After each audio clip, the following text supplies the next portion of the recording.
Church, it is so good to see you after a great Easter weekend that we had last weekend. For those of you who came back for your second time, man, welcome back to Harvester Christian Church. Glad you are here.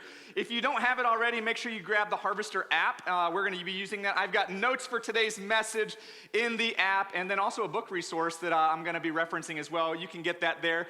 We are in a new series that we are called Asking for a Friend, because we are going to answer some questions that I know you don't have. It's just a friend that wants to know these things. So we want to answer those questions for you so that you can share it with your friend so they will feel better about your faith, I guess. I don't know. We know it's you asking them. But we want to ask some of those questions. And today's question that we are going to be asking is this question: isn't Christianity evil? Maybe you phrased it different ways, but I think a lot of culture is asking this question: isn't Christianity evil? I don't think a lot of our society is really debating truthfulness of Christianity so much as they're debating, is it moral? Doesn't it lead to evil things being committed in our world and in our modern day? After all, you look at the news and I'm just sick of hearing of churches who have abused their powers, or pastors who have abused their powers, or people who use the scriptures and the truths of scriptures to do horrific things in society today, but also in the past as well. In fact, there's a comedian named George Carlin. Many of you may have heard his name. He said this about Christianity and their belief in God. He says this: more people have been killed in the name of God than for any other reason. Have you heard someone express that sentiment before? That more people have been killed in the name of God. When you look at the history of all mankind, more people have been killed in the name of God than for any reason. Now, there is no facts that back that up whatsoever. In fact, you look at history, and that's not true. But this is the heart of many people in our society. And for some of you, it may be the heart or the default position that you hold, that, okay, maybe there's some good teachings and there's some good things that churches have done, but hasn't Christianity committed more evils in its history than any other organization in the world? There's this assumption that many people in our culture have that there's something inherently bad about Christianity. And if we want to make the world a better place, we need to remove religion, remove this belief in God, remove Jesus from the picture. And if we'll just do that, then the world will finally be a good place. Because after all, isn't it Christianity and the belief in a God that causes all these problems? Now, the truth of the matter is this: that a lot of evil has been done in the name of Christianity. I'm willing to admit that. I think you look at history, you look at some of the evils that have happened in the church world the last few years. A lot of evil has been done in the name of Christianity. But here's what I want to submit to you today: that evil isn't a Christian problem. Evil isn't a Christian problem. You know what it is? It's a human problem. And the problem with Christianity is that it's swarming with humans. And that's the problem of Christianity. Evil is a human problem that is in all humans, and the problem with Christianity, I believe, is that there's just so many stinking humans in Christianity. And so if we would just get rid of the humans, maybe we could solve the problem of evil. There's an author named John Dixon. He explains this dilemma with Christianity and its history in a book called Bullies and Saints. And in the Harvester app, in the sermon notes, I put a link to that if you're interested in this book. It's a great book. He goes through the history of Christianity, looking at all the bullies of Christianity and talking about the atrocious evil acts that they've committed. But then he also looks at the saints of Christianity, who often parallel the same history line as the bullies. The title of it is Bullies and Saints: An Honest Look at the Good and Evil of Christian History. I love the way the book starts off, though. He uses the metaphor of music to explain and answer the question, isn't Christianity evil? And so that's what I want to do today. I want to use the metaphor of music. I know there's many musical people in this room. I myself happen to be a musical person. I play the drums, I play the guitar, and today I play the piano. So I actually want to play a piece of music for you today. It's actually one of the greatest pieces of music in film history, okay? This is a piece of music that is written by a guy named Vangelis, and it actually won an Oscar in 1982. So I want to play this for you. It's an Oscar-winning, before I play it, Will Smith's not in the room, is he? Just kidding. It's too early for that, right? Too early for that. But this is a piece of music that has gotten awards. It won the award for Best Original Music Score, again, in 1982. Tell me if you can pick out what song this is.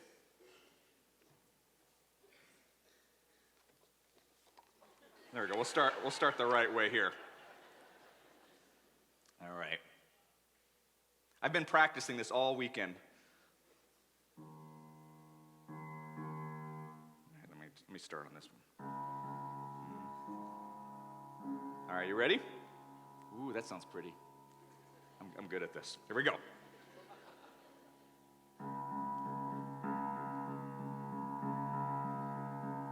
You know what it is yet? You got it? Who can do this? All right, here we go.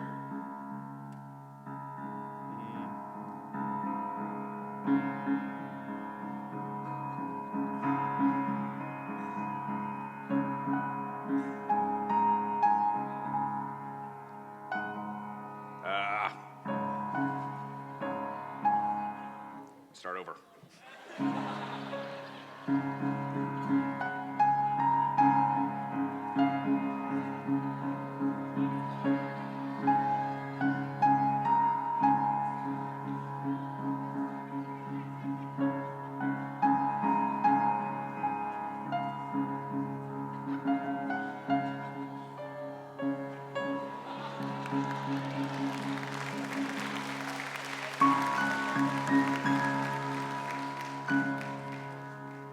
All right.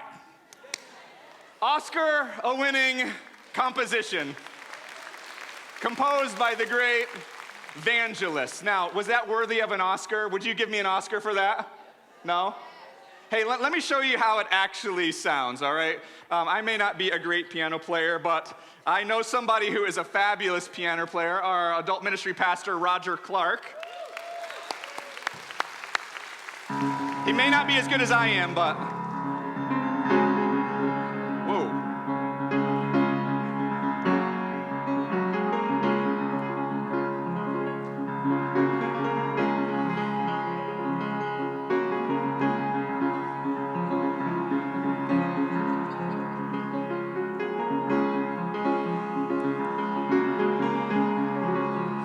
I missed that part. All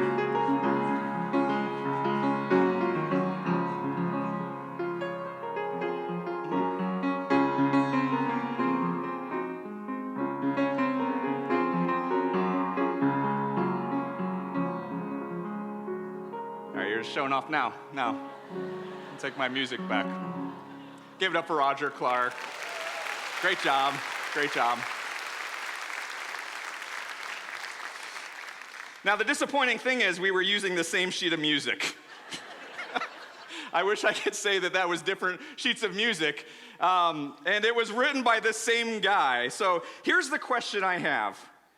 What was different? What was the problem with that piece of music? Why, on one hand, did it sound like an Oscar award-winning piece of music, an Oscar award-winning composition, and on the other hand, it sounded like me?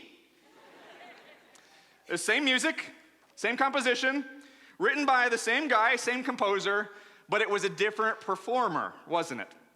And I think that makes the world of difference. That's what makes the difference. John Dixon says in his book that Jesus wrote a beautiful composition, and Christians have not performed it consistently well. Sometimes they've been badly out of tune, and occasionally they've played something entirely different than what Jesus wrote.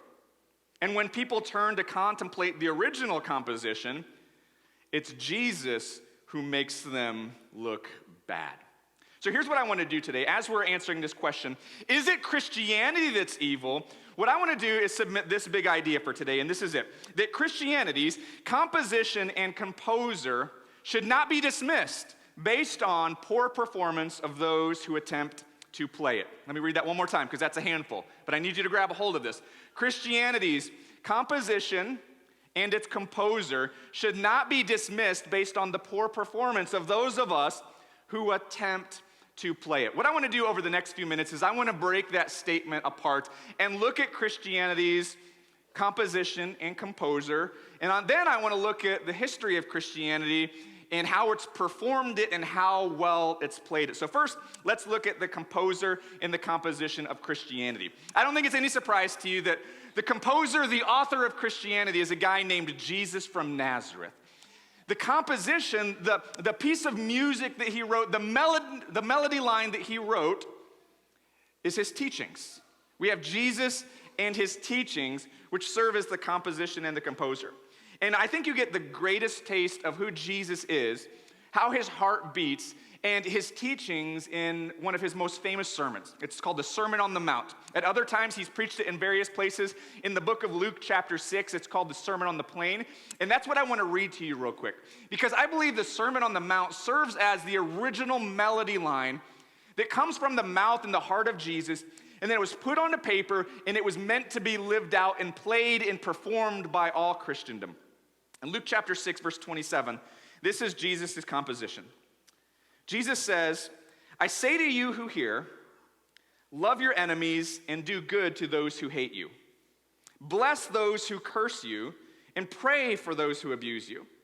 To one who strikes you on the cheek, offer the other also. And from one who takes away your cloak, do not withhold your tunic either. Give to everyone who begs from you. And from one who takes away your goods, do not demand them back. And as you wish that others would do to you, do so to them. If you love those who love you, what benefit is that to you? For even sinners love those who love them. And if you do good to those who do good to you, what benefit is that to you? For even sinners do the same. And if you lend to those who expect to receive, what credit is that to you? Even sinners lend to sinners to get back the same amount. But love your enemies, do good, and lend, expecting nothing in return. And your reward will be great, and you will be sons of the Most High. For he is kind to the ungrateful and the evil. Be merciful, even as your Father is merciful." This is the original melody line of Christianity from the heart of one of the grandest teachers, philosophers, and I would say sons of the Most High that has ever existed. In fact, for many of us, we've heard these different phrases throughout culture, and we forget that it comes actually from the heart of Jesus, and often we think it just comes from the heart of culture itself. But when Jesus spoke these words, this was new to the ears of the people. Things like this, to love your enemies, to do good to those who do evil to you, those kinds of things were not in the fabric of culture. In fact, Richard Dawkins, the famed angry atheist, he says this about the Sermon on the Mount. And I'll tell you, he doesn't have a lot of good things to say about religion and Christianity in general. But when he looks at these teachings of Jesus and he reads these, this is what he says. He says, the Sermon on the Mount is way ahead of its time. Jesus's turn the other cheek anticipated Gandhi and Martin Luther King Jr. by 2,000 years. What he's saying is like, man, these teachings of Jesus, they're revolutionary. No philosopher, no teacher had ever said anything like this until 2,000 years later, when then it becomes part of the conversation. It becomes part of the culture, the modern culture, the Western culture. And he looks at these teachings and says, man, this is way ahead of its time. There's nobody in Jesus' day or before that was speaking things like this. If you want to talk about the composer and the composition of Christianity, you need to understand that this composition has an unparalleled centrality of love to it. Like, there is no philosopher or teacher in all of history leading up to Jesus who has centered love like Jesus of Nazareth centered love. There's not one. You can't put anybody else's teaching side by side with Jesus and say that that is a more loving teaching than what Jesus spoke and what Jesus taught. That was the melody line of Jesus, to love. But not only that, but Jesus' teachings actually gave a whole new way to view humanity. The Judeo-Christian worldview said that all humans have value. Now, I would guess that every single person in this room agrees with that. That every single one of us, no matter your background, no matter your status, no matter where you were raised, in what situation you were raised, all humans have value. We would all agree to that. And I would say that even secularists, irreligious people, they would also agree with that. But the question is, where did that belief come from? Because it wasn't always the case in human history. Up until the Judeo-Christian worldview, here's how human history viewed itself, how it viewed humanity. That humanity wasn't all equal. And to even say that all humans had the same value was a ridiculous statement, because obviously, look at the world, that's not true. All humans don't have the same value. Their belief was similar to the way that they viewed metal. All of humans would say, well, metal is metal, it's all metal, but some metals have more value than other metals. Gold is more valuable than copper, and it's just an obvious fact. And all of society would look at humans and say, it's just an obvious fact that rich people have more value than poor people. I mean, look at what rich people provide to society. And poor people, they actually take from society. So it only makes sense that they have more value. The rich people have more valuable offerings than the poor people. Or that men are more valuable than women, because look what men can do. Look how they can lead. Look what they can do. And women don't provide the same thing. So obviously, men have more value than women, or adults have more value than children, or this nationality or this race has more value than this other nationality or race. That was just common sense until you get the Judeo-Christian worldview that comes in and says, no, all humans have the same value because they all come from the same divine beginnings. They all start from this divine, monotheistic Yahweh God creator. And so Jesus comes on the scene and he begins to play this melody, this tune that the poor have the same value, that the Greeks have the same value as the Jew, that women have the same value as men. He begins to play this tune and have these teachings. And for the first 3 centuries of Christianity, this tune was played amazingly. The melody was played beautifully, where the church, they would gather together, and for the very first time in the Roman world, people were given value that they hadn't received beforehand.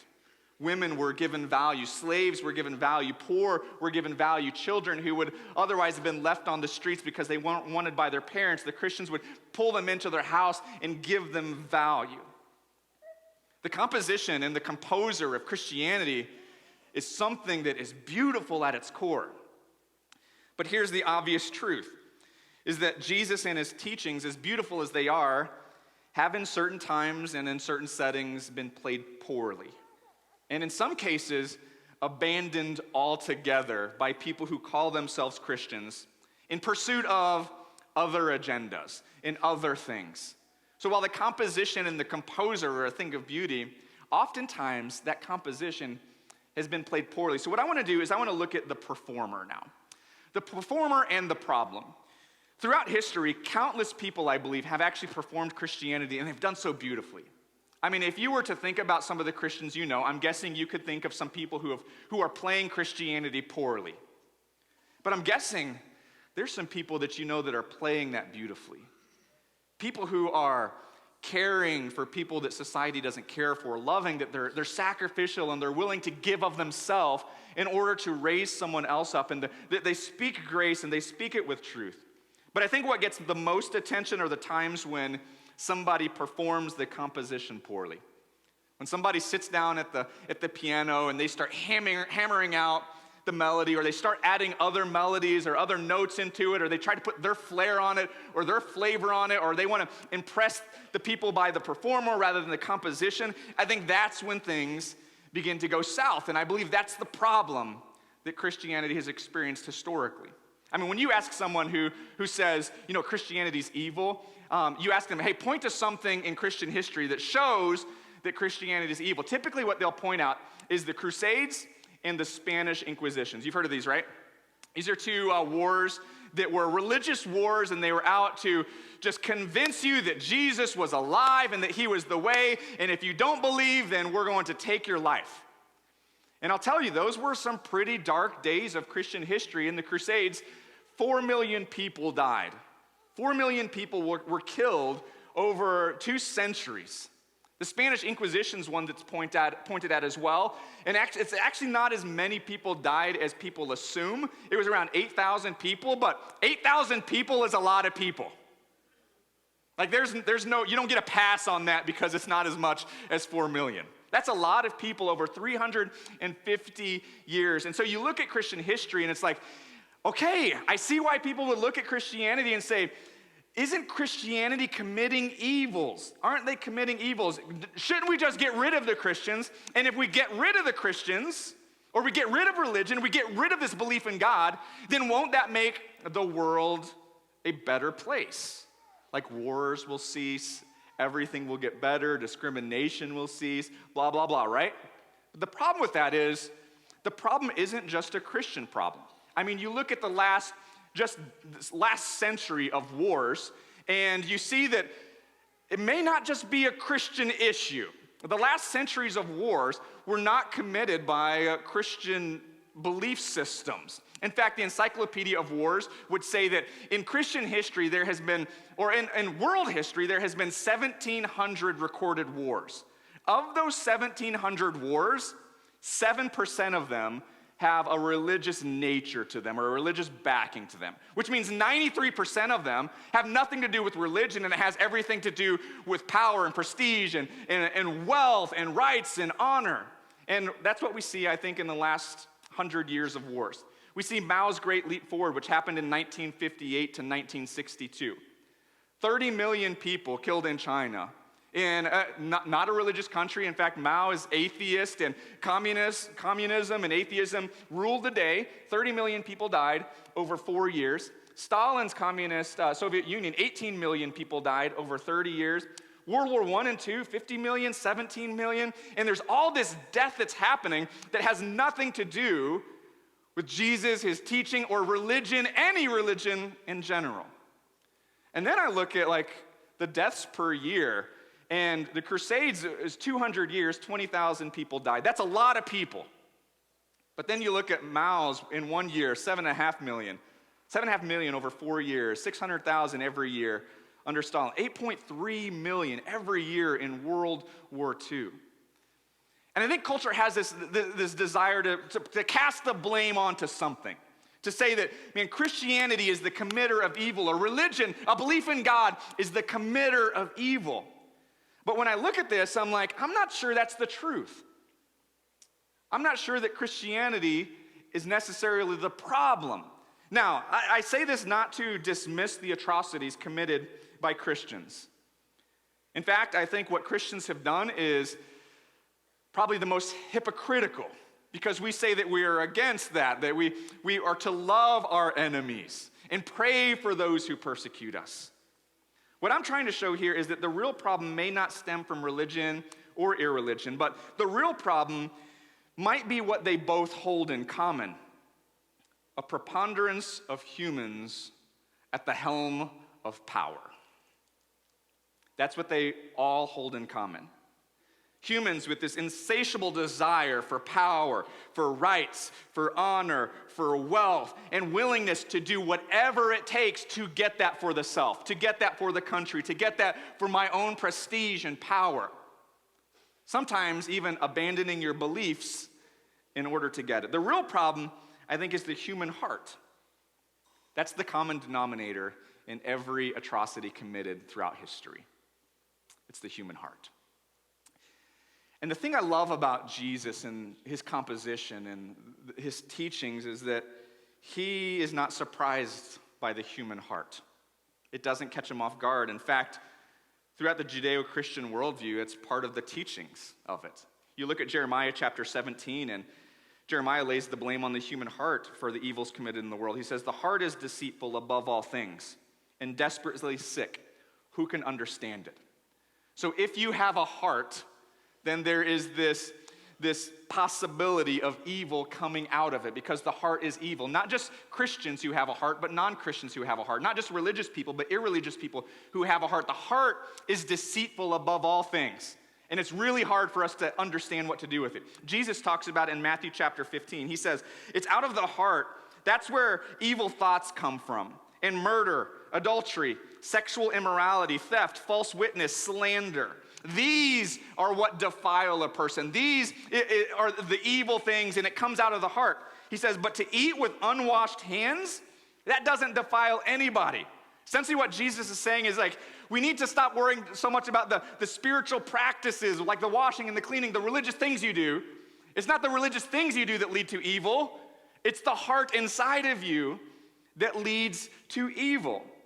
And so if someone were to ask me what I thought Christianity's biggest problem was, here's what I would tell you, is that Christians too easily depart from its teachings. That's Christianity's biggest problem. It's not our composer, it's not our composition, it's that we Christians too easily depart from the melody line that Jesus himself wrote. But Jesus knew that would happen. When he came and he taught, he understood that his teachings would be filtered through the deceitful heart of people. And so you know what he did? He made provisions for that as well. And it might also be one of the most beautiful things about Christianity. That there's this call for Christians to be a certain way. But then whenever you get off track, Jesus created this way to self-correct. And that's what Christianity has. It has this self-correcting solution. In the same sermon where Jesus calls us to pursue holiness and pursue love, he also tells us this, that you need to be quick to admit your faults. That you, Christians, you need to be quick to admit your faults because you're going to have faults. You're going to mess up. He says you need to be quick to judge your own sin, judge your own hearts before judging the hearts of others. He says, Christians, make sure that you take the log out of your own eye before you try to remove the piece of sawdust from your neighbor's eye. Look within you and make sure that you're judging your own sin. He tells us to find those deviations in our heart, to be open to being told that there are deviations and evil thoughts and feelings in our hearts, and then to allow Jesus to root them out. The core teaching of Christianity is this, that you can't become good on your own. That's a core teaching of Jesus, that no matter how hard you try, that you cannot become good on your own. Humanity cannot just make itself good. Humanity cannot just remove a religion and automatically become good. Humanity cannot just have some new invention or some new idea or some new evolution of technology that just all of a sudden makes us all good. Christianity's teaching is you can't do that. And so what Jesus does is he teaches that when you put your faith in me and believe in me, then I put my spirit and my teachings and my composition in your heart to transform you. Because you can't do it on your own. And he uses this metaphor of fruit, and he says that there's this bad fruit that exists in our heart, and he's going to give us his presence, his Holy Spirit to live in us, and it's going to root out that fruit and replace it with good fruit. That if the heart is deceitful, Jesus is like, let me deal with the heart. In fact, in Galatians chapter 5, we're told about the fruit that Jesus desires in our heart. It says this, the fruit of the Spirit is this, love, joy, peace, patience, kindness, goodness, faithfulness, gentleness, self-control. Against these things, there's no law.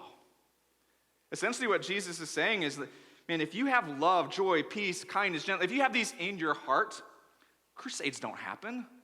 Spanish Inquisition doesn't happen. Clergy abuse doesn't happen.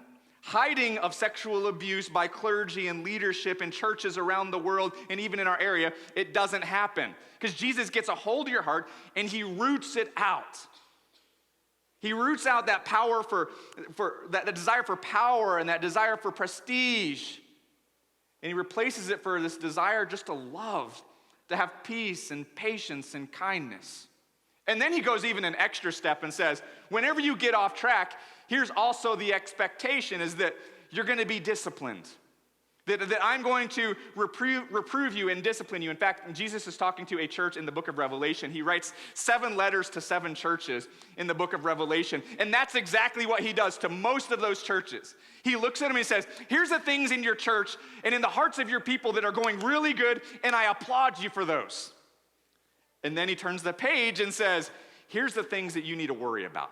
Here's the things in your church and in the heart of your people that you need to fix. In fact, he's talking to the church of Laodicea, who at one point had this heart of gold and they loved Jesus, but then they kind of lost that passion, and this red hot faith and this love and this flame for Jesus kind of cools down. And sin begins to creep in. And Jesus tells them this. He says, those whom I love, I reprove and discipline. Like, I love you, and so I want you to know this. There's evil in your hearts, and we need to fix that. He says, those whom I love, I reprove and discipline. So, be zealous and repent. Essentially what he's telling them is like, you want to be a zealous church, a church that's fanatical about something? Here's what you need to be fanatical about. Repenting of the sin in your own heart. That's the teachings of Jesus. He gives Christianity this great call, this great composition. And he says, go live it out. Go bring love and healing to those who are lost and wounded in this world. Teach them my truth with grace. And when you mess up, because I know your hearts are going to come back to the surface, be zealous about repenting. Don't hide your sin. Don't overlook your sin. Find it and root it out. And then get back to my composition and playing it well. The question is, isn't Christianity evil? I would say no. When you look at our composer, when you look at our composition, I think it's a thing of beauty. And when it's been played well, and the melody line has been upheld, and we've stuck to that melody line, beautiful things have happened throughout history. We've seen a church who comes in and gives value to kids and to women and to slaves and to people who aren't just Jewish, and they give value to all these people. They start hospitals. They bring healing to places where the rest of the world would say, just let them die. Is Christianity evil? I would say no. Have people who claimed Christianity committed unspeakable evils in this world? I would say yes. I would say that's true of the past. I would say that's true of the present. And I would venture to guess it's going to happen again in the future. But I would say it's because those people have departed from Christ and his teachings rather than that they've embraced Christ and his teachings. What I've seen happen is that Christians, when they embrace Christ and his teachings, it changes their hearts. And then that heart becomes contagious to the people around them, and it begins to change the hearts of those around them. One of the reasons that Harvester Christian Church puts Jesus at the center of everything that we do, our mission is to lead people to find and follow Jesus, is because he's a beautiful composer with a beautiful composition. And we never want it to be lead people to find and follow the pastor.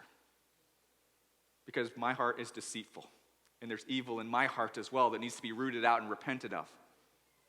So when we put Jesus at the center, and we listen to his teachings, we listen to the melody line that he's playing, that's when Christianity becomes one of the most beautiful things that has ever happened in the history of earth.